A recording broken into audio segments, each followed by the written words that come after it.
বিসমিল্লাহির রহমানির রহিম। আসসালামু আলাইকুম। এইচএস ম্যাথ ক্লাসে তোমাদের সকলকে স্বাগত। তোমাদের কাছে আমার অনুরোধ, তোমরা যারা এখনও পর্যন্ত আমার চ্যানেলটি সাবস্ক্রাইব করোনি তারা সাবস্ক্রাইব করবে, এবং যদি আমার ভিডিওটি ভালো লেগে থাকে তাহলে অবশ্যই লাইক এবং শেয়ার করবে। আজকে আমরা ক্লাস 11-এর সমান্তর প্রগতি অর্থাৎ অ্যারিথমেটিক প্রোগ্রেশনস এই চ্যাপ্টারটা নিয়ে আলোচনা করব। তো দেখো, তো আমাদের চ্যাপ্টারটার নাম কি না, চ্যাপ্টারটার নাম হচ্ছে সমান্তর প্রগতি। আমি শুরুতেই বলবো এই প্রগতি জিনিসটা কি। দেখো, আমরা জানি যে প্রগতি শব্দের অর্থ হচ্ছে এগিয়ে যাওয়া, বা আমরা কি বলতে পারি না, প্রগতি শব্দের অর্থ আমরা বলতে পারি যে বৃদ্ধির হার। যেমন ধরো, যখন আমরা বলি যে কোনো দেশের প্রগতি, তো দেশের প্রগতি বলতে আমরা কি বোঝাই না, দেশের সামাজিক, অর্থনৈতিক, সাংস্কৃতিক এই যে বৃদ্ধি, সেগুলোকে আমরা বলি দেশের প্রগতি। আর গণিতের ভাষায় প্রগতিকে আমরা কি বলবো না, গণিতের ভাষায় প্রগতি হচ্ছে বৃদ্ধির হার, বা কোনো কোনো ক্ষেত্রে আমরা হ্রাসের হারকেও কিন্তু প্রগতি বলবো। এবার আসি সমান্তর শব্দের অর্থ কি। দেখো, সমান্তরকে আমরা কিভাবে লিখতে পারি বলো তো। সমান্তর সমান, এটাকে আমরা লিখতে পারি, এটা সমান সম যোগ অন্তর। এটা আমরা লিখতে পারি সমান্তর সমান। তাহলে দেখো, সমান্তর শব্দটির অর্থ হচ্ছে সম অন্তর। অর্থাৎ আমরা কি বলতে পারি না, এই যে সমান্তর প্রগতি, সমান্তরটা হচ্ছে পরপর দুটি পদের পার্থক্য হচ্ছে সমান। যেহেতু আমি এখানে বলেছি যে সম অন্তর, সমান্তর শব্দের অর্থ আমি যেহেতু বললাম সম অন্তর, তাহলে সম অন্তর, অন্তর মানে আমরা আর কি বলতে পারি, অন্তরটাকে আমরা পার্থক্য বলতে পারি। অর্থাৎ পরপর দুটি পদের পার্থক্য হচ্ছে সমান। এবার আমি বলবো সমান্তর প্রগতি কাকে বলে। যে কোনো পদ ও তার আগের পদের ডিফারেন্স যদি ধ্রুবক হয়, তাহলে আমরা সেই অনুক্রমের পদগুলিকে আমরা কি বলবো, সমান্তর প্রগতি। তাহলে আমি কি বললাম, সমান্তর প্রগতিটা কি না, বলছে যে কোনো পদ ও তার আগের পদের ডিফারেন্সটা যদি ধ্রুবক হয়, তাহলে সেই অনুক্রমটিকে আমরা বলবো সমান্তর প্রগতি। যদি আমরা একটা এক্সাম্পল নিই, ধরো আমি মনে করলাম আমি এরকম নিচ্ছি একটা 2, 5, 8 তারপরে 11 দিয়ে ডট ডট দিয়ে ছেড়ে দিলাম। তো দেখো, এখানে এই যে 2, 5, 8, 11 এই যে অনুক্রমটা আমি নিয়েছি, এখানে দেখো প্রত্যেকটা পদের মধ্যে ডিফারেন্সগুলো হচ্ছে সেম। তা এই যে 2 আর 5, এখান থেকে আমি কি বললাম, দেখো যে কোনো পদ আর ঠিক তার আগের পদটিকে যদি ডিফারেন্সটা যদি ধ্রুবক হয়, তার মানে এখানে দেখো 5 - 2 করলে হবে 3। আবার এখানে দেখো আমরা যদি, তাহলে 5 - 2 8, আবার 5 - 2 হচ্ছে 3, আবার 8 - 5 সেটাও হচ্ছে 3, 11 - 8 এটাও হচ্ছে 3। তার মানে দেখো আমরা কি বলতে পারি না, এই যে 2, 5, 8, 11 দিয়ে ডট ডট দিয়ে লিখলাম, তাহলে আমরা কি বলতে পারি, এই যে অনুক্রমটা রয়েছে এই অনুক্রমটাকে আমরা কি বলতে পারবো, অনুক্রমটা সমান্তর প্রগতিতে আছে। একই রকমভাবে যদি আমরা এরকম একটা অনুক্রম নিই যে 5, 4, 3, 2, তো এখানেও দেখো যে পরপর দুটি পদের পার্থক্যটা কিন্তু সমান। এই যে 5 - 4 - 5, এখানে দেখো 1 হবে, 4 - 5 করলে -1 হবে, আবার 3 - 4 এখানে দেখো -1 হবে, এখানে 2 - 3 করলে সেটাও মাইনাস হবে। অর্থাৎ এখানেও দেখো এদের প্রত্যেকটা ডিফারেন্সটা কি না, ডিফারেন্সটা হচ্ছে সমান। অর্থাৎ এখানে ডিফারেন্সগুলোকে আমরা কি বলতে পারি, ডিফারেন্সগুলো হচ্ছে ধ্রুবক। তো আমি এই যে ডিফারেন্সগুলো ধ্রুবক বললাম, তো এই যে ধ্রুবক রাশিটির কথা বলছি, এই ধ্রুবক রাশিটিকে আমরা কি বলি, প্রগতির সাধারণ অন্তর। কি বললাম আমি, যে ডিফারেন্সের কথা মানে যে ধ্রুবকের কথা আমি বললাম, যে ডিফারেন্সটা যে ধ্রুবক, তো সেই ধ্রুবক রাশিটাকে আমরা প্রগতিতে কি বলবো, সাধারণ অন্তর। সাধারণ অন্তর, এই সাধারণ অন্তরটাকে আমরা কি দ্বারা ডিনোট করে থাকি না, সাধারণ অন্তরকে আমরা ডিফারেন্স, সেজন্য ডি দ্বারা প্রকাশ করে থাকি। আর এখানে যে এই যে 2 লিখেছি, এখানে 2 মানে এটা হচ্ছে এই প্রগতিটার কি, এটা হচ্ছে প্রথম পদ। তাহলে এটার কি বলছি, প্রথম পদ। আর প্রথম পদকে আমরা কি দ্বারা প্রকাশ করব না, প্রথম পদ এটাকে আমরা এ দ্বারা প্রকাশ করি। তাহলে আমি কি বললাম যে এই সমান্তর প্রগতির ক্ষেত্রে সাধারণ অন্তরকে আমরা ডি দ্বারা প্রকাশ করব, আর প্রথম পদটাকে আমরা কি দিয়ে লিখি না, প্রথম পদকে আমরা এ দিয়ে প্রকাশ করি। তাহলে দেখো, যদি আমরা এরকম একটা প্রগতি নিই, যে প্রথমে নিচ্ছি এ, আবার পরেরটা নিচ্ছি আমরা এ প্লাস ডি, তার মানে এই দুটোর মধ্যে ডিফারেন্সটা কত, এই দুটোর মধ্যে ডিফারেন্সটা হচ্ছে ডি। তাহলে এ প্লাস ডি, তার মানে এর পরেরটা নিশ্চয়ই কত হবে, এর পরেরটা হবে আমাদের এ প্লাস 2d, তারপরেরটা হবে আমাদের দেখো এ প্লাস 3d, এইভাবে চলতে থাকবে। তো এখানে এটা হচ্ছে আমাদের কি, এটা এখানে আমরা এটাকে বলছি প্রথম পদ। তাহলে প্রথম পদটা হচ্ছে এ, তারপরে এ প্লাস ডি এটা হচ্ছে দ্বিতীয় পদ, তারপরে এ প্লাস 2d এটা হচ্ছে তৃতীয় পদ, তারপরে এ প্লাস 3d এটা হচ্ছে চতুর্থ পদ। তো এইভাবে যদি চলতে থাকে তাহলে আমরা যদি তম পদটা লিখি, তাহলে তম পদটা দেখো আমাদের কত হবে, প্রথম পদটা হচ্ছে এ, দ্বিতীয় পদটা হচ্ছে এ প্লাস ডি, তৃতীয় পদ হচ্ছে এ প্লাস 2d। তার মানে যখন তৃতীয় পদ তখন সেখানে হচ্ছে আমাদের 2d। এটা কিন্তু প্রত্যেকটার ক্ষেত্রেই সমান, তার মানে যখন আমরা তম পদ লিখবো সেখানে শুরুতে আসবে কত, এ আসবে, তারপরে প্লাস, দেখো যখন তৃতীয় পদ তখন 2d, যখন চতুর্থ পদ তখন 3d, মানে একটা করে করে কমছে, চতুর্থ পদের ক্ষেত্রে আমাদের 3d হচ্ছে, তৃতীয় পদের ক্ষেত্রে 2d হচ্ছে। তাহলে যখন আমরা তম পদ বের করব তাহলে তম পদের ক্ষেত্রে আমাদের কত হবে, এটা n-1 ইন্টু ডি। তাহলে এই যে A plus n-1 into D এটা হচ্ছে কি এই প্রগতিটার তম পদ। আর এই তম পদ এটাকে আমরা কি দ্বারা লিখতে পারি, তম পদকে আমরা tn দ্বারা লিখতে পারি। তাহলে আমি এখানে কি লিখছি, কোনো প্রগতির তম পদ সেটাকে আমরা কি দ্বারা লিখবো, tn দ্বারা প্রকাশ করব। তাহলে tn সমান আমরা কত পেলাম দেখো, a plus n-1 into D.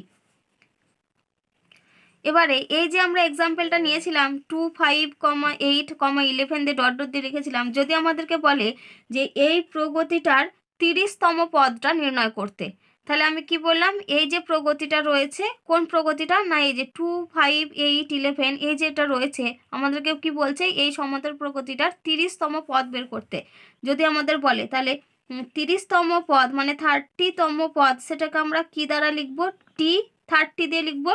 তাহলে দেখো তম পদের ক্ষেত্রে ফর্মুলা হচ্ছে A plus n-1 into D. তাহলে 30তম পদ বের করছি মানে t30, সেটা আমাদের কত হবে দেখো, এ প্লাস 30-1 ইন্টু ডি, যেখানে এ মানে হচ্ছে প্রথম পদ আর ডিটা হচ্ছে সাধারণ অন্তর। তাহলে এই যে প্রগতিটা ছিল সমান্তর প্রগতি, এখানে প্রথম পদটাকে, প্রথম পদ হচ্ছে 2, তার মানে এখানে এর মান কত হবে, এর সমান হবে 2, তারপরে প্লাস 30-1 মানে এটা হবে 29 ইন্টু ডি।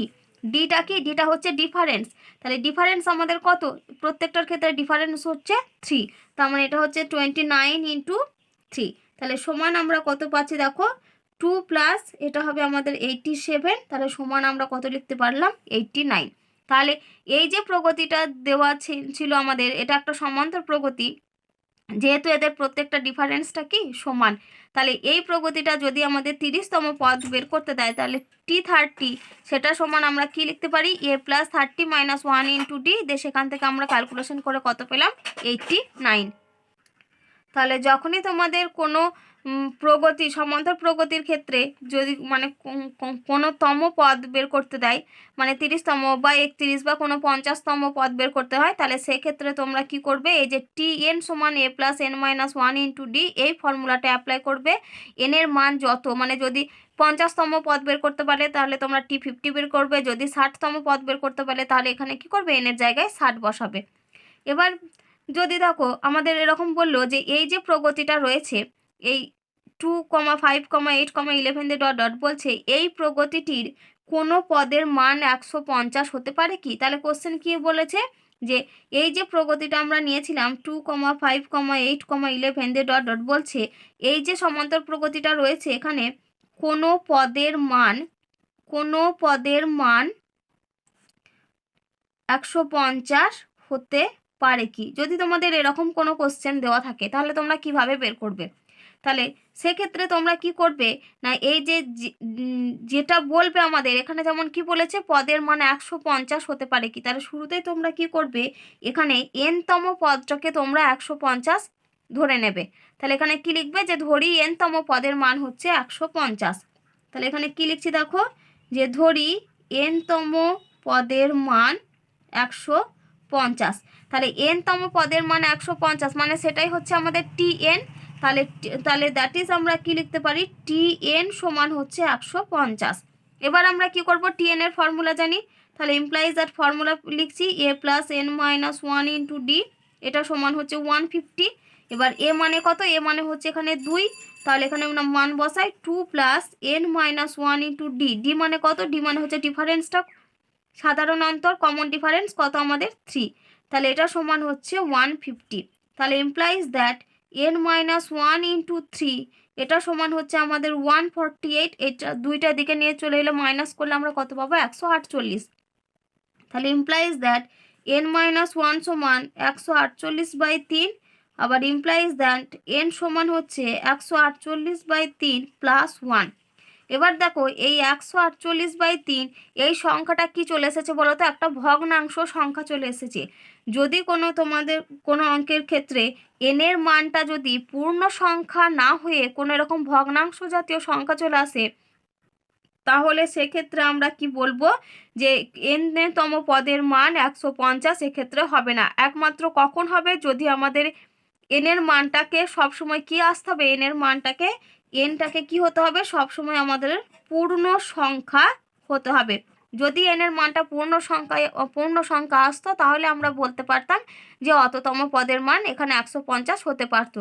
কিন্তু যেহেতু এখানে এনের মানটা ভগ্নাংশ চলে এসেছে, সেজন্য আমরা এখানে কি বলতে পারবো যে এই যে প্রগতিটা লিখেছিলাম আমরা সমান্তর প্রগতিটা, এই প্রগতির কোনো পদের মান কি 150 হতে পারবে না। কেন পারবে না, কারণ এখানে এনের মানটা যেহেতু ভগ্নাংশ চলে এসেছে। এবারে দেখো আমি তোমাদের একটা অঙ্ক করাচ্ছি, যেটা হচ্ছে তোমাদের বইয়ের অতি সংক্ষিপ্ত 3-এর দাগের 2-এর অঙ্ক। তো অঙ্কটাতে কি দেবো আছে দেখো, এই যে অঙ্কটা আমি এখানে লিখেছি 3-এর 2-এর অঙ্ক, এই যে দেখো এই যে ফাঁকা শূন্যস্থান যে রোগুলো রয়েছে, ফাঁকা জায়গাগুলো রয়েছে, বলছে এই ফাঁকা জায়গাগুলোর সংখ্যা দিয়ে পূরণ করতে হবে। এই নিচে যেটা আমাদের এটা একটা সমান্তর প্রগতি দেওয়া আছে। তো এখানে কি দেওয়া আছে বলেছে দেখো, যে সমান্তর প্রত্যেকটির এই যে ফাঁকা জায়গাগুলো রয়েছে, এই ফাঁকা জায়গাগুলো আমাদেরকে পূরণ করতে হবে। তো দেখো তোমাদের এটা বলেই দেওয়া আছে, যেহেতু এটা একটা সমান্তর প্রগতি, তাহলে এটা এই প্রথম ফাঁকা ঘরটা মানে এটা হচ্ছে আমাদের প্রথম পদ, তারপরটা হচ্ছে দ্বিতীয় পদ, তারপরটা হচ্ছে তৃতীয় পদ। তার মানে এই যে 19 যে মানটা দেওয়া রয়েছে, 19টা হচ্ছে আমাদের এখানে তৃতীয় পদ। তাহলে 19টা এখানে কত, তৃতীয় পদ, মানে তৃতীয় পদ মানে সেটাকে আমরা কত লিখবো, T3 লিখবো। তাহলে T3 সমান দেওয়া আছে আমাদের 19 আমাদের। তারপরে এখানে দেখো চতুর্থ পদ, পঞ্চম পদ, এই দুটো আমাদেরকে বের করতে হবে। আর এটা মান দেওয়া আছে আমাদের ষষ্ঠ পদ, অর্থাৎ T6 এর ভ্যালু আমাদের দেওয়া আছে 31। তাহলে আমাদের এখানে কি দেওয়া আছে প্রশ্নে, T3 এর ভ্যালু দেওয়া আছে, T6 এর ভ্যালু দেওয়া আছে। আমাদের এখান থেকে দেখো প্রথম পদ, দ্বিতীয় পদ, আর এখানে চতুর্থ পদ, পঞ্চম পদ, এই পদগুলো আমাদেরকে বের করতে হবে। যেহেতু এটা একটা সমান্তর প্রগতি, তাহলে দেখো আমরা সমান্তর প্রগতির ক্ষেত্রে এনতম অর্থাৎ এনতম পদ অর্থাৎ টিএন এর ফর্মুলা আমরা কি জানি, A plus N minus one into D. তো এখানে আমাদেরকে কি কি দেওয়া আছে, T3 দেওয়া আছে আর T6 দেওয়া আছে। তাহলে T3কে যদি আমরা লিখি, তাহলে T3 সমান আমরা যদি প্রগতিটির প্রথম পদ এ আর সাধারণ অন্তরটা যদি ডি ধরে নিই, তাহলে এখান থেকে দেখো আমরা লিখতে পারবো এ প্লাস এখানে 3 রয়েছে, তার মানে এটা হবে আমাদের n minus one into D T3। তাহলে টি এনটা যদি A plus N minus one into D হয়, তাহলে T3 আমরা কত লিখতে পারবো, A plus 3 minus one into D এটা লিখতে পারবো। তো T3 জায়গায় আমি ওটাই লিখছি, A plus 3 minus one into D, এটা সমান হচ্ছে 19। তাহলে এখান থেকে আমরা কত পাচ্ছি দেখো, এ প্লাস 2D সমান 19, এটা একটা পেলাম। তাহলে T6 Tn যদি A plus N minus one into D হয়, তাহলে T6 আমরা কত লিখতে পারবো দেখো, A plus 6 minus one into D এটা লিখতে পারবো। তার মানে আমরা এখানে কি লিখতে পারি, implies that A plus 6 minus one into D এটা সমান হচ্ছে 31। তাহলে implies that A plus 5D এটা সমান হচ্ছে 31। তাহলে আমরা কি পেলাম, এ প্লাস 2D সমান পেলাম 19 আর এ প্লাস 5D সমান পেলাম আমরা 31। এবার এই দুটোকে সমাধান করলে আমরা যদি এ আর ডি এর মানটা বের করতে পারবো, আর এ আর ডি এর মানটা পেয়ে গেলে আমরা কিন্তু এই সমান্তর প্রগতিটি বের করতে পারবো। তাহলে এই দুটোকে ক্যালকুলেশন করছি, সমাধান করতে হবে আমাদের। এ প্লাস 2D সমান হচ্ছে 19 আর এ প্লাস 5D সমান হচ্ছে 31। যদি আমরা মাইনাস করি তাহলে দেখো প্লাসে মাইনাসে ক্যান্সেল হয়ে গেল, তাহলে এখান থেকে আমরা পাবো মাইনাস 3D সমান হবে, এটা আমাদের 9 আর 11 2 11, তাহলে এই দুটো মাইনাস করলে আমরা কত পাবো দেখো, -12। তাহলে দুদিক থেকে মাইনাসটা ক্যান্সেল হয়ে গেল, তাহলে ডি সমান আমরা কত পেলাম 4। তাহলে সাধারণ অন্তর অর্থাৎ ডি তার ভ্যালু আমরা কত পেলাম 4 পেলাম। আমাদের কার মানের দরকার আর একটা মান চাই, সেটা হচ্ছে এর ভ্যালু চাই। তাহলে এ প্লাস 2d সমান হচ্ছে 19, তার মানে এ প্লাস 2 ইন্টু 4 এটা সমান হচ্ছে 19, ইমপ্লাইজ দ্যাট এ সমান হচ্ছে 19 মাইনাস 8 মানে হচ্ছে 11। তাহলে এর ভ্যালু আমরা পেয়েছি 11, ডি এর ভ্যালু পেয়েছি আমরা 4। এ মানে কি, এ মানে হচ্ছে প্রথম পদ, তাহলে প্রথম পদ সমান আমরা পেলাম কত 11। তাহলে এই যে প্রথম যে ফাঁকা ঘরটা এটা হচ্ছে আমাদের প্রথম পদের ঘর, তাহলে প্রথম পদটা আমরা কত পেয়েছি 11 পেয়েছি, মানে এটা হচ্ছে আমাদের 11। তারপরে ডিফারেন্সটা কত বেরিয়েছে 4, প্রত্যেকটার ক্ষেত্রে ডিফারেন্স হচ্ছে 4, তার মানে প্রথমটা যদি 11 হয় তার মানে পরেরটা আমাদের কত হবে নিশ্চয়ই 15 হবে। তবে তো এই যে এই দুটো পদের মধ্যে ডিফারেন্সটা কত আসবে 4 আসবে, তাহলে 11 তারপর হচ্ছে 15, তারপরে দেখো 15 সঙ্গে যদি 4 যোগ করি তবে আমরা পাবো 19। তারপরে সব পদটা আমরা কিভাবে পাবো না 19-এর সঙ্গে 4 যোগ করে, তার মানে 19 যোগ 4 মানে এটা হচ্ছে 23। তারপর পদটা আমরা পাবো 23-এর সঙ্গে 4 যোগ করে, মানে এটা হচ্ছে 27।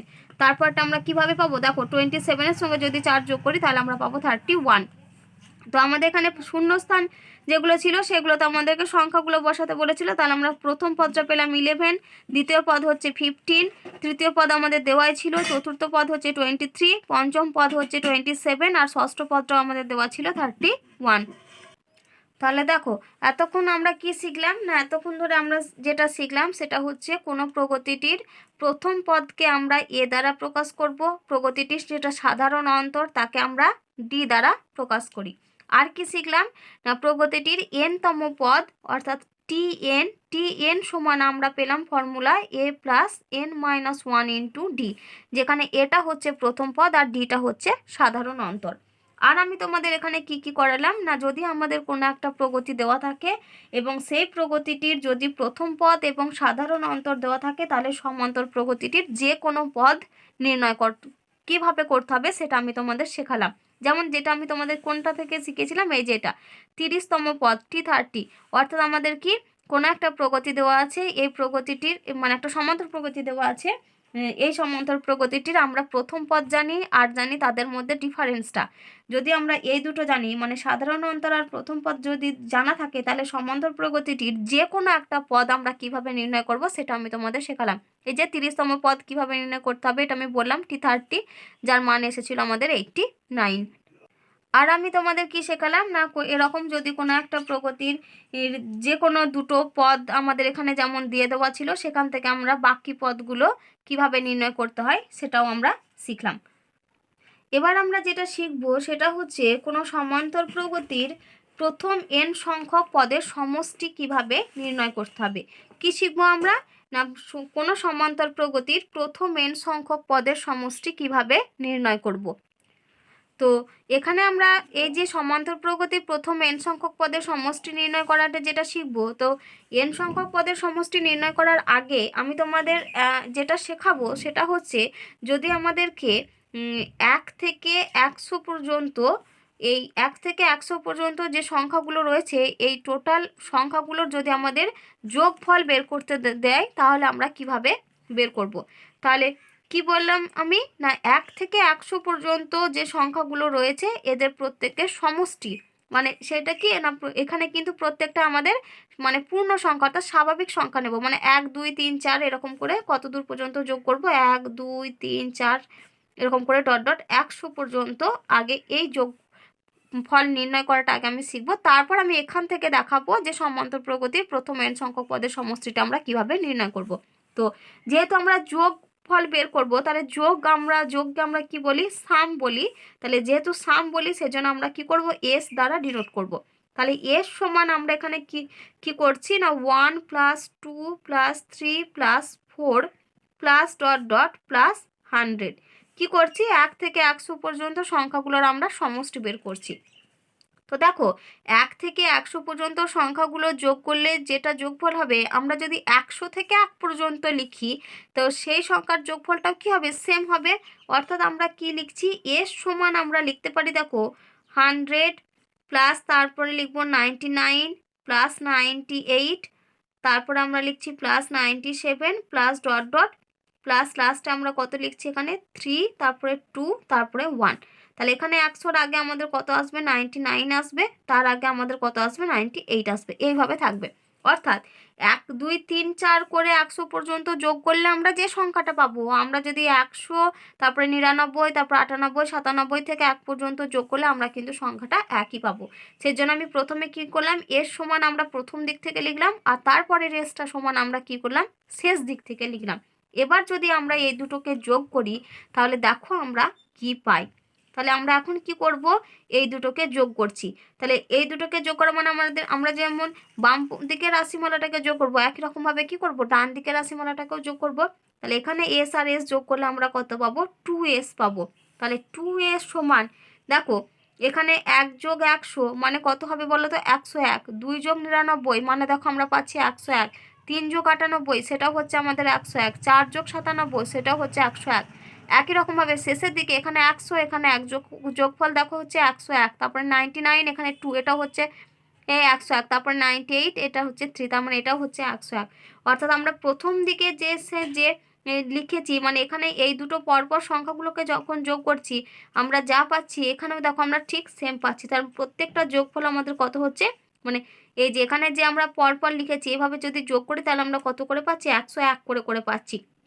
তার মানে 101 plus 101 plus dot dot dot দিয়ে প্লাস আমরা কত পাবো, 101। তো এইরকম 101টা আমাদের কটা রয়েছে, নিশ্চয়ই 100টা রয়েছে, কারণ 1 থেকে 100 পর্যন্ত কটা সংখ্যা, 100টা সংখ্যা।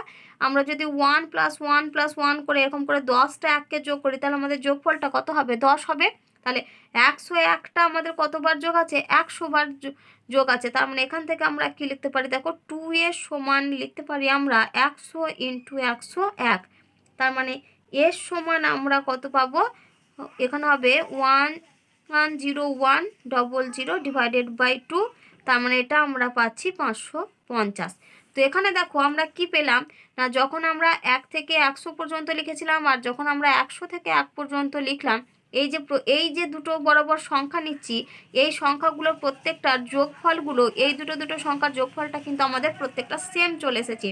এই যে যোগফলগুলো সেম আমাদের তখনই আসা সম্ভব যদি আমাদের এই প্রগতিটা যদি আমাদের কিসে থাকে না, যদি আমাদের প্রগতিটা সমান্তর প্রগতিতে থাকে। তুমি দেখো এখানে 1 থেকে 100 পর্যন্ত যে আমরা সংখ্যাটা নিয়েছি এগুলো প্রত্যেকটা দেখো সমান্তর প্রগতিতে রয়েছে, কারণ এখানে দেখো ডিফারেন্সগুলো প্রত্যেকটার ক্ষেত্রে হচ্ছে সেম। কারণ এই যে 1 আর 2 এখানেও দেখো ডিফারেন্স হচ্ছে 1, এখানে 2 3 এখানেও দেখো ডিফারেন্স হচ্ছে 1। একই রকমভাবে আমি যখন উল্টো দিক থেকে লিখেছি এখানেও দেখো 100 আর এখানে 99 এদের মধ্যে ডিফারেন্স হচ্ছে 1, তারপরে 99 আর 98 এদের মধ্যে হচ্ছে ডিফারেন্সটা 1। তো আমরা এই রকমভাবে প্রথমে সোজা বরাবর এবং দ্বিতীয় ক্ষেত্রে উল্টো বরাবর যে আমরা লিখলাম, আমরা যখন এই দুটোকে যোগ করছি আমাদের দেখো যোগফলটা হচ্ছে সেম। তো এই যোগফলটা সেম তখনই আসবে যদি আমাদের প্রগতিটা কি হয়, সমান্তর প্রগতিতে থাকে। এবার আমরা বলবো যে সমান্তর প্রগতিতে n সংখ্যক পদের সমষ্টিটা আমরা কিভাবে নির্ণয় করব। তাহলে দেখো শুরুতে আমাদেরকে একটা সমান্তর প্রগতি ধরে নিতে হবে। তাহলে আমরা কি বের করব, যোগ বের করব প্রথম n সংখ্যক পদের সমষ্টি, তাকে আমরা কি দিয়ে লিখবো, s দ্বারা লিখবো। তাহলে এর সমান আমরা একটা সমান্তর প্রগতি নিচ্ছি, কীরকম নিচ্ছি দেখো, এর সমান আমরা নিচ্ছি a প্লাস, তারপর নিচ্ছি a প্লাস ডি, তারপরে নিচ্ছি a প্লাস 2d। এই যে A plus D, A plus 2d এগুলো সব কিছু রয়েছে সমান্তর প্রগতিতে রয়েছে, কারণ তাদের সাধারণ অন্তরটা কত, সাধারণ অন্তরটা হচ্ছে ডি। তো এইভাবে এই টার্মটা চলতেই থাকছে।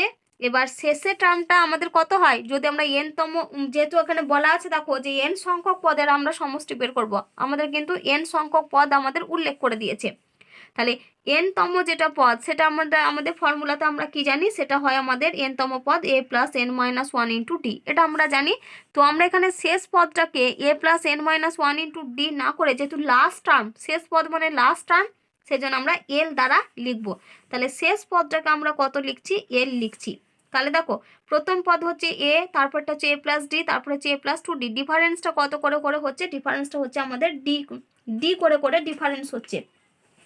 তাহলে দেখো শেষ পদটা হচ্ছে এল, তার মানে এর আগের পদটা কত হবে, নিশ্চয়ই এল মাইনাস ডি হবে, তবেই তো মানে এই দুটোর মধ্যে ডিফারেন্সটা কত আসবে, ডি আসবে। তাহলে এল মাইনাস ডি, এর আগের টার্মটা কত হবে, নিশ্চয়ই কত হবে, এল মাইনাস 2d হবে। তাহলে এই যে এস আমরা প্রথম n সংখ্যক মানে কোনো একটা সমান্তর প্রগতির প্রথম n সংখ্যক পদের সমষ্টিটা বের করব। তাহলে এর সমান আমরা কি লিখতে পারলাম, এ এ প্লাস ডি, তারপরে প্লাস এ প্লাস 2d, তারপরে এখানে নিলাম এল মাইনাস 2d, তারপরে এল মাইনাস ডি, আর এখানে নিয়েছি এল। তাহলে এইভাবে যোগ করাও যা, আমরা যদি উল্টো দিক থেকে যোগ করি তাহলে সেটা সেই যোগ করাটা আমাদের একই। তাহলে দ্বিতীয় ক্ষেত্রে আমরা কি লিখছি, এর সমান শেষ দিক থেকে লিখবো। তাহলে প্রথমে লিখছি এল, তারপরে লিখবো এল মাইনাস ডি, তারপরে লিখবো প্লাস দিয়ে L minus 2d plus dot dot plus, তারপরে এখানে আমরা লিখবো এ প্লাস 2d, তারপরে লিখছি এ প্লাস ডি, আর শেষে লিখছি আমরা প্লাস এ। এবার আমরা কি করব, এই দুটোকে যোগ করব। যেহেতু আমরা এখানে n সংখ্যক পদের সমষ্টি বের করছি, সেজন্য আমরা সাম এসটাকে মানে এসের আকারে না লিখে আমরা কি লিখবো, এস দিয়ে সাফিক্সে এন। এস এন মানে কি, n সংখ্যক পদের সমষ্টি। তাহলে দ্বিতীয়টাও আমরা কি দ্বারা লিখবো, এস এন দ্বারা লিখবো। এস এন মানে হচ্ছে প্রথম n সংখ্যক পদের সমষ্টি। সমষ্টি মানে সামের জন্য এস লিখলাম, আর যেহেতু n সংখ্যক পদের সমষ্টি বলেছে সেজন্য সাফিক্সে এন লিখলাম। তাহলে এস এন আর এস এন আমরা কি করবো, এরপরে দুটো দুটো করে যোগ করে নেব। তাহলে এস এন আর এস এন, তাহলে যোগ করলে এটা আমরা পাচ্ছি 2SN সমান, এখানেও দেখো প্রত্যেকটার যোগফল মানে আমি যেটা তোমাদের 1 থেকে 100 পর্যন্ত যেটা করিয়েছিলাম, সেখানে যেমন কি হচ্ছিল, এই দুটোর করে করে যোগফলগুলো আমাদের সমান এসেছিল। এখানেও দেখো আমাদের সমান তাই আসবে। এখানে এ আর এল নিয়েছি, তার মানে এটা হবে আমাদের এ প্লাস এল, যোগ করছি, তারপরে প্লাস এখানেও দেখো এ প্লাস ডি রয়েছে, এল মাইনাস ডি রয়েছে, তার মানে plus D minus D cancel হয়ে গিয়ে পড়ে থাকবে শুধু এ প্লাস এল, এটা পড়ে থাকবে। তারপরে প্লাস এখানে দেখো এটা হচ্ছে এ প্লাস 2d, এখানে হচ্ছে এল মাইনাস 2d, তাহলে plus 2d minus 2d cancel হয়ে পড়ে থাকবে আমাদের কত, এ প্লাস এল। তারপরে প্লাস ডট ডট প্লাস, এখানেও আমাদের লাস্টে কত পড়ে থাকবে, এখানেও হবে এ প্লাস এল, এখানেও আমাদের হবে এ প্লাস এল, আর শেষে টার্ম এখানে এল আছে এখানে এ আছে, তার মানে এটাও হচ্ছে আমাদের এ প্লাস এল।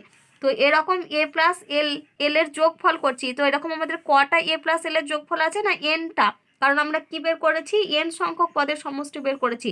তাহলে এনটা এ প্লাস এল এর যোগফল, মানে সেটাকে আমরা কি লিখতে পারি, দেখো 2SN সমান n ইন্টু এ প্লাস এল, এটা আমরা লিখতে পারবো। কারণ যেহেতু n সংখ্যক এ প্লাস এল এর সমষ্টি বের করছি, মানে কি n ইন্টু এ প্লাস এল, তাহলে সেখান থেকে যদি আমরা SN বের করি, তাহলে SN সমান হচ্ছে n/2 ইন্টু এ প্লাস এল। অর্থাৎ n সংখ্যক কোনো সমান্তর প্রগতির প্রথম n সংখ্যক পদের সমষ্টি, সেটা হচ্ছে n/2 ইন্টু প্রথম পদ প্লাস শেষ পদ। এ মানে হচ্ছে প্রথম পদ, এল মানে হচ্ছে শেষ পদ। তাহলে SN সমান আমরা কি পেলাম, n মানে হচ্ছে পদের সংখ্যা, তাহলে n সমান আমরা পাচ্ছি পদ সংখ্যা ডিভাইডেড বাই 2 ইন্টু এ মানে হচ্ছে প্রথম পদ, আর এল মানে হচ্ছে শেষ পদ। তাহলে প্রথম পদ প্লাস শেষ পদ, অর্থাৎ n সংখ্যক পদের সমষ্টি আমরা কি পেলাম, কোনো সমান্তর প্রগতির n সংখ্যক পদের সমষ্টি SN সমান আমরা কি পেলাম, n/2 ইন্টু এ প্লাস এল। এবার যদি আমাদের এখানে এল এর পর এলটা যদি না দেওয়া থাকে, আবার এল এর মান আমরা কত জানি, এল মানে হচ্ছে শেষ পদ, সেটা কত, n-তম পদ হচ্ছে A plus n minus 1 into D. এবার আমরা কি করব, এল এর জায়গাতে এই মানটা বসাতে পারবো, A plus n minus 1 into D. তাহলে সেক্ষেত্রে আমাদের SN সমান আমরা কত লিখতে পারি না, n/2 ইন্টু এ প্লাস এল এর জায়গায় মান বসাচ্ছি কত না, A plus n minus 1 into D. তাহলে এটা সমান আমরা পেলাম n/2 ইন্টু এ প্লাস এ মানে হচ্ছে 2a plus n minus 1 into D. তাহলে এই দুটোই হচ্ছে আমাদের ফর্মুলা। আমরা এই ফর্মুলাটাও কাজে লাগিয়ে অঙ্ক করতে পারবো, মানে যদি আমাদের কোনো প্রগতির ক্ষেত্রে প্রথম পদ আর শেষ পদ দেওয়া থাকে, তাহলে সেক্ষেত্রে আমরা এই ফর্মুলাটা কাজে লাগবো, আর না হলে এই ফর্মুলাটা। তাহলে আমরা এখানে কি বের করতে পেলাম, কোনো সমান্তর প্রগতির প্রথম n সংখ্যক পদের সমষ্টি SN, আমরা দুটো ফর্মুলা পেয়েছি, একটা হচ্ছে n/2 ইন্টু এ প্লাস এল, আর একটা আমরা কত পেলাম, n/2 into 2a plus n minus 1 into D. এবার তোমরা তিনটে ফর্মুলা মনে রাখবে, যে ফর্মুলার প্রমাণগুলো তোমরা গাণিতিক আরোহণ পদ্ধতির ওই চ্যাপ্টারে করে এসেছো, কিন্তু এখানে অনেক সময় অঙ্ক করার ক্ষেত্রে কাজে লাগবে। সেটা হচ্ছে প্রথম, যদি 1 নম্বর ফর্মুলা হচ্ছে প্রথম n সংখ্যক স্বাভাবিক সংখ্যার সমষ্টি, প্রথম n সংখ্যক স্বাভাবিক সংখ্যার সমষ্টি।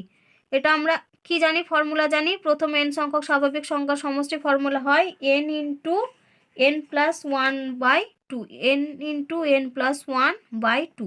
তাহলে প্রথম n সংখ্যক স্বাভাবিক সংখ্যা মানে কোনটা না 1 plus 2 plus 3 plus dot dot দিয়ে প্লাস এন, এটাই হচ্ছে প্রথম এন সংখ্যক স্বাভাবিক সংখ্যার সমষ্টি। এটাকে যদি আমরা এস এন দ্বারা লিখি তাহলে এস এন সমান আমরা কি ফর্মুলা জানি, n into n plus 1 divided by 2। এই ফর্মুলাটা তোমরা মনে রাখবে। 2 নাম্বার আর একটা ফর্মুলা মনে রাখবে যে প্রথম এন সংখ্যক এটা হচ্ছে প্রথম এন সংখ্যক স্বাভাবিক সংখ্যার সমষ্টি। যদি আমাদের স্বাভাবিক সংখ্যার বর্গের সমষ্টি দেয়, অর্থাৎ 1 এর square plus 2 square plus 3 square plus dot dot দিয়ে প্লাস এন স্কোয়ার, এটা কি না, এটা হচ্ছে প্রথম এন সংখ্যক স্বাভাবিক সংখ্যার বর্গের সমষ্টি। তাহলে সেক্ষেত্রে আমাদের ফর্মুলা হয় 1/6 into n plus 1 into 2n plus 1। এই ফর্মুলা যেগুলো প্রমাণ সেগুলো তোমরা দেখবে গাণিতিক আরোহণ পদ্ধতির ওই চ্যাপ্টারে করে এসেছো। তারপরে 3 নাম্বার হচ্ছে প্রথম এন সংখ্যক স্বাভাবিক সংখ্যার ঘনের সমষ্টি। এটা যেমন বর্গ বললাম, পরেরটা আমরা কি বলবো, ঘন, মানে কি নিতে হবে, আমাদের কিউব নিতে হবে। 1 cube plus 2 cube plus 3 cube plus dot dot plus n cube. তাহলে এটা সমান হয় আমাদের n into n plus 1 divided by 2, এটা তার হোল স্কোয়ার। তো এই যে এই তিনটে ফর্মুলা তোমরা মনে রাখবে। আমরা এতক্ষণ ধরে পড়ছিলাম সমান্তর প্রগতি, এবার আমরা বলবো সমান্তর শ্রেণী কি। দেখো সমান্তর প্রগতি আমরা বলতে পারি যে A plus D, A plus 2d, তারপরে নিচ্ছি এ প্লাস 3d, এই যে ডট ডট। তাহলে এই যে এটা নিলাম, এটা আমরা কি বলতে পারি, এটা হচ্ছে সমান্তর প্রগতিতে রয়েছে বলতে পারি, যার প্রথম পদটা হচ্ছে এ আর সাধারণ অন্তরটা হচ্ছে ডি। তো এই প্রগতির প্রত্যেকটা পদের যদি আমরা সমষ্টি আকারে লিখি তখন আমরা সেটাকে কি বলবো, সমান্তর শ্রেণী বলবো।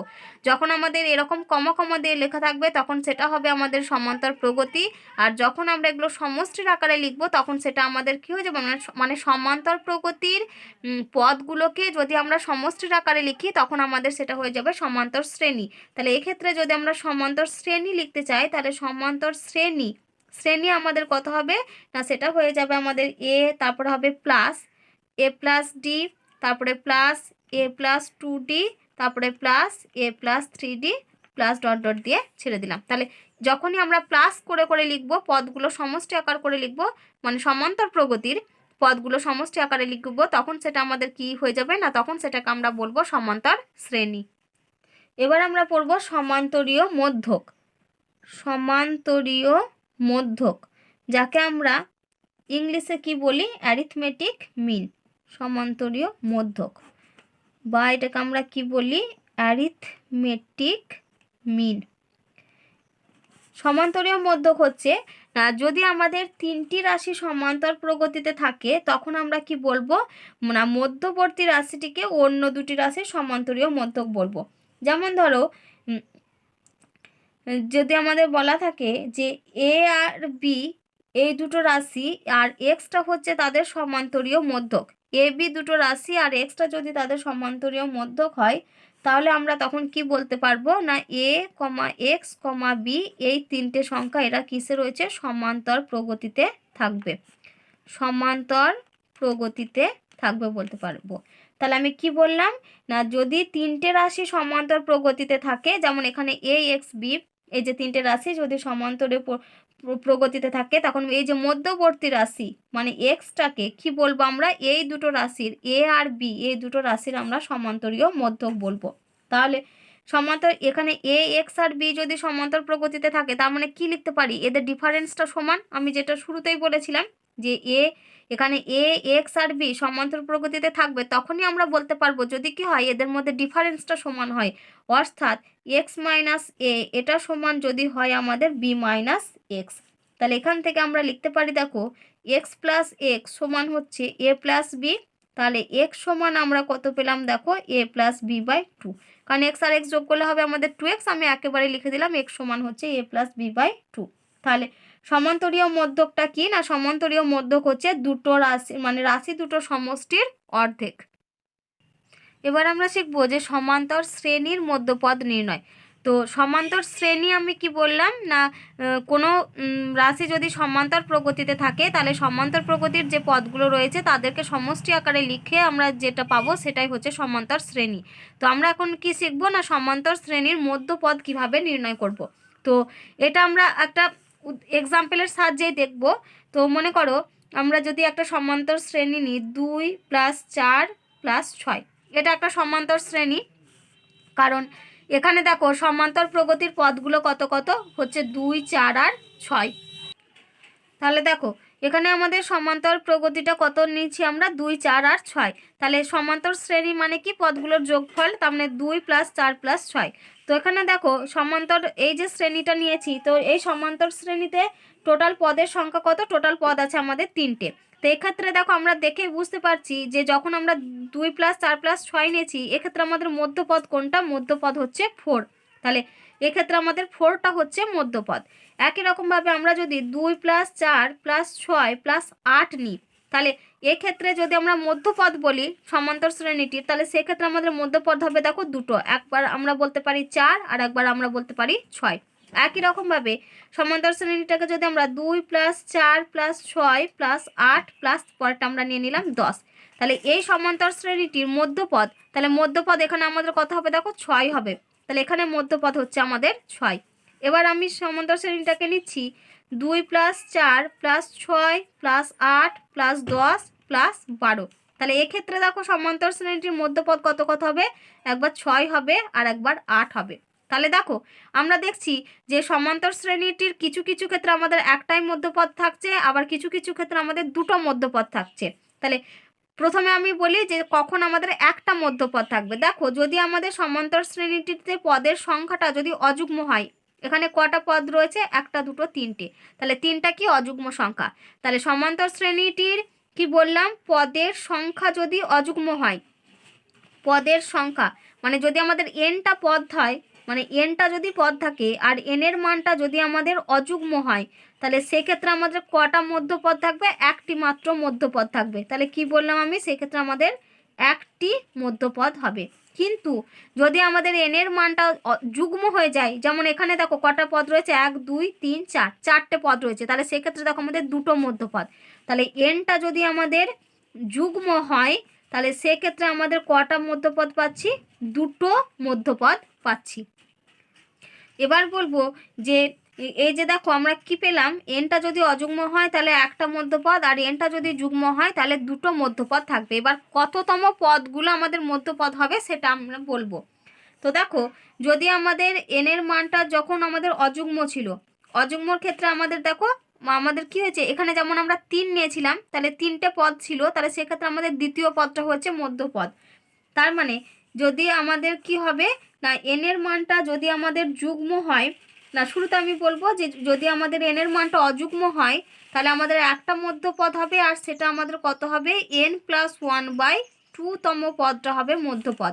কারণ দেখো এখানে যদি এই যে 3টে পদ রয়েছে, এখানে যদি আমাদের এনের জায়গায় কত বসাবো? 3 বসাবো, তার মানে 3+1/2, তার মানে 3 আর 4/2 মানে 2, অর্থাৎ দ্বিতীয় পদটা হচ্ছে আমাদের মধ্যপদ। দেখো এখানে আমাদের দ্বিতীয় পদটা হয়েছে মধ্যপদ। তারপরে দেখো এখানে 1, 2, 3, 4, 5, এখানে আমাদের এনের মানটা হচ্ছে 5, অযুগ্ম সংখ্যা।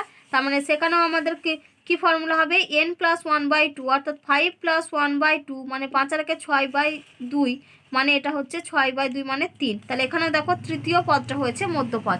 তাহলে এনটা যদি অযুগ্ম হয় তাহলে সেক্ষেত্রে একটা মধ্যপদ হবে, আর মধ্যপদটা কততম পদ হবে? n+1/2তম। আর এনটা যদি যুগ্ম হয় তাহলে সেক্ষেত্রে আমাদের দুটি মধ্যপদ থাকবে, আর মধ্যপদটা আমাদের কততম হবে? একটা হবে n/2তম, আর একটা হবে n/2+1তম। তাহলে আমি কি বললাম? কোনো সমান্তর শ্রেণীর মধ্যপদ নির্ণয় না, যদি আমাদের সমান্তর শ্রেণীটির পদের সংখ্যা অর্থাৎ এনের মানটা যদি অযুগ্ম হয়, তাহলে সেক্ষেত্রে আমাদের একটি মধ্যপদ থাকবে, আর মধ্যপদটা হবে কততম পদ? না n+1/2তম পদ। আর যদি আমাদের এনের মানটা যুগ্ম হয় তাহলে সেক্ষেত্রে দুটি মধ্যপদ থাকবে, আর মধ্যপদ দুটি কততম পদ হবে? না একটা হবে n/2তম পদ, আর একটা হবে n/2+1তম পদ। এবারে দেখো আমি তোমাদের বইয়ের MCQ 12 অঙ্কটা করব। MCQ 12 অঙ্ক দেওয়া আছে যে এরকম আমাদের একটা শ্রেণী দেওয়া আছে যে n+n-1 +n-2 plus dot dot. তার মানে এটা হচ্ছে একটা সমান্তর শ্রেণী।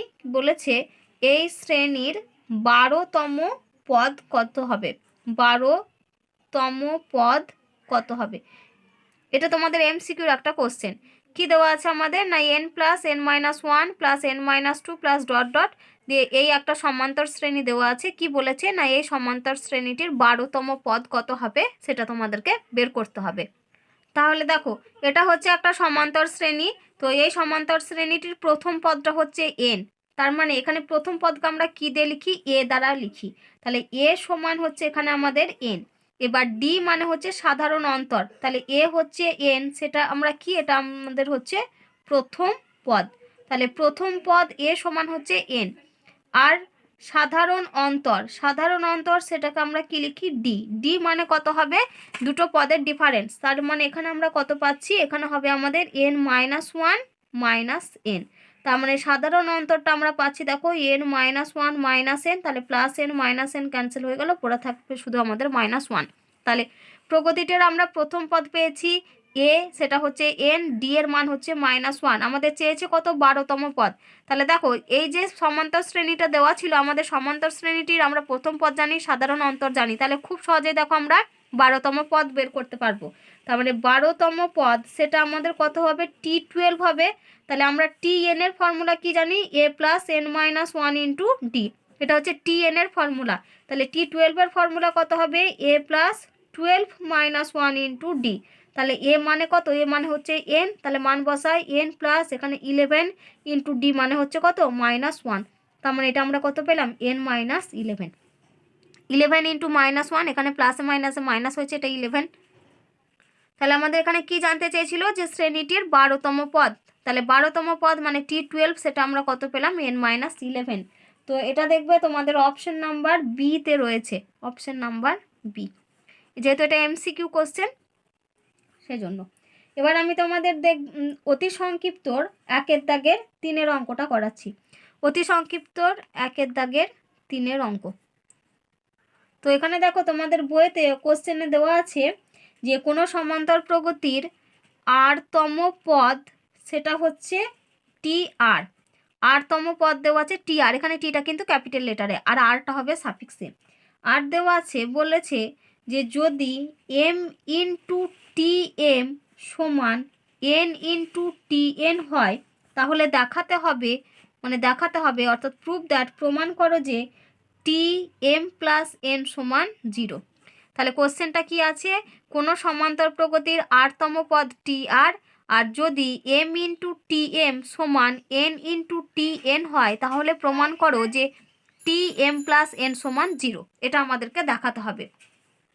তাহলে দেখো আমাদের প্রশ্নে কি দেওয়া আছে না m ইন্টু TM সমান হচ্ছে n ইন্টু TN, তাহলে rতম পদ হচ্ছে TR। দেখো আমরা nতম পদের ফর্মুলা, এটা আমরা কি জানি, TN, এখানে যেহেতু ক্যাপিটাল টি দিয়েছে সেটা আমি ক্যাপিটাল টি দিয়েই লিখলাম। তাহলে TN সমান আমরা জানি a plus n minus one into D, যেখানে a সমান হচ্ছে প্রথম পদ আর ডিটা হচ্ছে আমাদের সাধারণ অন্তর, এটা আমরা জানি।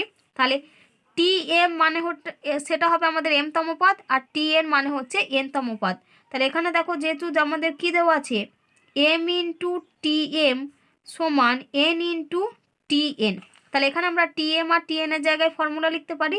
তাহলে m ইন্টু TM এর জায়গায় আমরা প্রথম পদকে ধরেছি a, সাধারণ অন্তরকে আমরা ধরেছি d, তার মানে এখানে আমরা লিখতে পারি TM এর formula a plus m minus one into D সমান n ইন্টু TN এর ফর্মুলা লিখছি a plus n minus one into D.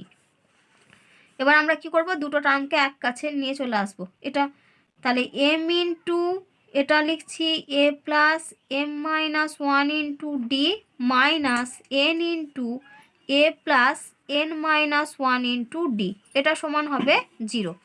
তাহলে ইমপ্লাইজ দ্যাট এখান থেকে আমরা লিখতে পারি a into m plus m into m minus one into D minus a into n minus n into n minus one into D, এটা সমান হচ্ছে 0। তাহলে ইমপ্লাইজ দ্যাট এই am আর an থেকে আমরা যদি a কমন নিই, তাহলে আমরা কত পাবো, m মাইনাস n পাবো। আর এই দুটো থেকে যদি আমরা প্লাস ডি কমন নিই, তাহলে এখানে হবে আমাদের m square minus m minus এটা হবে n স্কোয়ার, আর এটা হবে মাইনাসে মাইনাসে প্লাস n, এটা সমান 0। তাহলে implies that A into M minus N plus D into, দেখো এখানে আমরা এই যে M square minus N square রয়েছে, তাহলে এই দুটো থেকে আমরা ফর্মুলা লিখছি M plus N into M minus N, আর মাইনাস এম আর প্লাস এন এখান থেকে এই দুটো থেকে একটা যদি মাইনাস কমন নিয়ে নিই তাহলে আমরা পাবো দেখো এম মাইনাস এন, তাহলে এটা সমান হচ্ছে 0। তাহলে implies that A into M minus N plus তারপরে ডি ইন্টু, এই দুটো থেকে দেখো এম মাইনাস এন কমন আসবে, তাহলে এম মাইনাস এন ইন্টু, আর এখানে আমাদের পড়ে থাকবে দেখো এখানে আমাদের এম মাইনাস এনটা কমন নেওয়া হয়ে গেছে, তার মানে এখানে পড়ে থাকবে এম প্লাস এন, তাহলে এম প্লাস এন মাইনাস 1 এটা ইন্টু 0। এবার এই দুটো রাশি থেকে দেখো এম মাইনাস এন কমন আসবে, তাহলে এম মাইনাস এন কমন নিয়ে নিলাম, তাহলে এখানে আমরা পাচ্ছি A plus M plus N minus 1 into D, এটা সমান হচ্ছে 0। তাহলে দেখো, তাহলে এখান থেকে আমরা কি লিখতে পারি, দেখো এখান থেকে আমরা লিখতে পারি A plus M plus N minus 1 into D সমান 0, এম মাইনাস এন ইন্টু এই টার্মটা সমান 0, তার মানে এখান থেকে কি লিখতে পারি এই টার্মটা সমান হচ্ছে 0। এবার দেখো, কারণ এখানে দেখো এম মাইনাস এনের মানটা তো কোনো সময় 0 হবে না, কারণ এখানে এম আর এন এই দুটো কি, এখানে এমটা হচ্ছে এম তম পদ আর এনটা হচ্ছে এন তম পদ। এবার A plus M plus N minus 1 into D, এটা মানেই কি, এটা মানেই হচ্ছে টি এম প্লাস এন, কারণ আমরা দেখো টি এন এর ফর্মুলা কি জানি, টি এন এর ফর্মুলা জানি A plus N minus 1 into D. তো এবার যদি টি এম প্লাস এন লিখি তাহলে সেক্ষেত্রে আমাদের ফর্মুলা কত হবে, A plus M plus N minus 1 into D, তার মানে A plus M plus N minus 1 into D, সেটা মানে কত, সেটাই হচ্ছে আমাদের টি এম প্লাস এন। তার মানে এই যে A plus M plus N minus 1 into D, এটা মানে কত, টি এম প্লাস এন, তাহলে টি এম প্লাস এন সমান আমরা কত পেলাম, 0 পেলাম।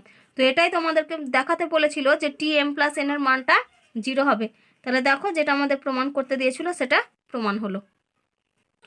এবার আমি তোমাদের বইয়ের অতি সংক্ষিপ্তর 5-এর অঙ্ক করাবো। কি দেওয়া আছে না, দেওয়া আছে কোনো সমান্তর প্রগতির n তম পদ, এটা যদি আমাদের 3n মাইনাস 1, কী দেওয়া আছে, সমান্তর প্রগতির n তম পদ 3n মাইনাস 1 হলে আমাদেরকে প্রগতিটি নির্ণয় করতে দেওয়া আছে, প্রগতিটি নির্ণয় করো, এটা আমাদের কোশ্চেনে বলে দেওয়া আছে।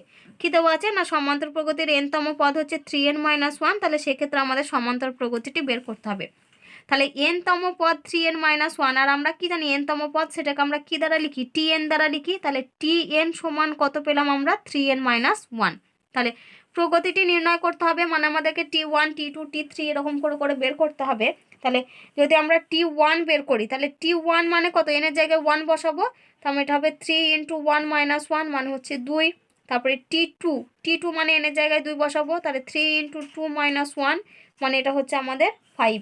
তারপরে t3, তার মানে এটা হচ্ছে 3 ইন্টু 3 মাইনাস 1 মানে 9 মাইনাস 1, তাহলে এটা হচ্ছে 8। তারপরে t4 বের করি, তাহলে t4 সমান হচ্ছে আমাদের 3 ইন্টু 4 মাইনাস 1, আমার 4 3 12 মাইনাস 1 মানে 11। তাহলে সমান্তর প্রগতিটা আমাদের কীরকম হবে, যার প্রথম পদটা হচ্ছে 2, তাহলে এখানে আমরা লিখি সমান্তর প্রগতিটি হলো, তাহলে প্রথম পদ হচ্ছে 2, তারপরে দ্বিতীয় পদ হচ্ছে 5, তার মানে কমা দিয়ে লিখছি, তার মানে 2,5, তারপরে কমা দিয়ে হবে 8, তারপরে কমা দিয়ে হবে 11, তারপরে এটা এরকম ডট ডট ডট ডট চলতে থাকবে। এবার যেহেতু এটা আমাদের সমান্তর প্রগতি লিখতে বলেছে, তো এটাও দেখো এটা তো একটা নির্দিষ্ট নিয়মে আবদ্ধ রয়েছে এই যে সংখ্যাগুলো, তো সেজন্য আমরা এটাকে কি করব, সেজন্য এটাকে আমরা একটা সেকেন্ড ব্র্যাকেট দিয়ে লিখব। তাহলে এক্ষেত্রে আমাদের সমান্তর প্রগতিটা কথা হলো 2,5, 8, 11 দিয়ে ডট ডট লিখবে, কিন্তু সেখানে আমরা অবশ্যই কী দেবো, একটা সেকেন্ড ব্র্যাকেট দিয়ে দেবে।